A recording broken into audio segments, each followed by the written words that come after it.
Account को summarise हम कर लेते हैं। 5 तरह के अकाउंट्स मैंने बताया था शुरू में, वो पांचों की समराइज मैं कर देता हूं। पहला बताया था एसेट्स, दूसरा लायबिलिटी, तीसरा इक्विटी कैपिटल, चौथा रेवेन्यू, पांचवा एक्सपेंस। एसेट्स हमने नोट किया हुआ है। अब इसकी व्हाट इज रिप्रेजेंट, ये क्या दर्शाता है, एसेट्स क्या दर्शाता है, व्यवसाय का स्वामित्व क्या है। Example, cash equipment inventory. Normal balance क्या होगा, डेबिट। दूसरा बताया था लाइबिलिटी। लाइबिलिटी ये क्या रिप्रेजेंट करता है, व्यवसाय पर बकाया कितना है। क्या बकाया हो सकती है, लोन, अकाउंट पेबल। इसकी नॉर्मल बैलेंस क्या होगी, क्रेडिट। ये नोट कर लीजिएगा, मैं पहले सारे बोर्ड पर लिख दिया हूं। तीसरा क्या बताया था हमने, इक्विटी या कैपिटल अकाउंट।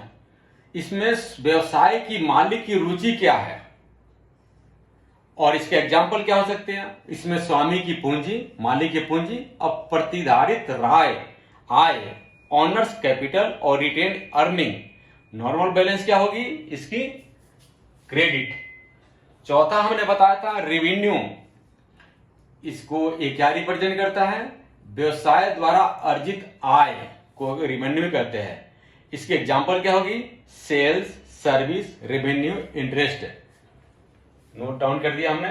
इसकी नॉर्मल बैलेंस क्या होगी, क्रेडिट। पांचवा हमने बताया था एक्सपेंस, व्यवसाय चलाने की लागत, cost to run the business.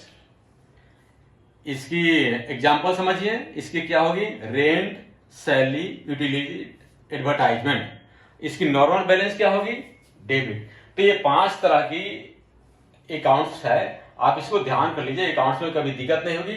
और पूरी एग्जांपल के साथ में लिखा हुआ है, आप इसको नोट डाउन कर सकते हैं। अगला मैं बता रहा हूं स्वतंत्रता और नियंत्रण में क्या फर्क होता है। स्वतंत्रता और नियंत्रण को अक्सर विरोधी ताकतें के रूप में देखा जाता है।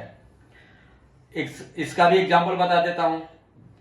आप पूरा दिन एक कमरे में रह सकते हैं, कोई दिक्कत नहीं है, यह आप स्वतंत्र है। और यदि उसी कमरे में लॉक कर दिया जाए और आपको कहा जाए रहने के लिए, आप नहीं रह सकते, यह नियंत्रण है।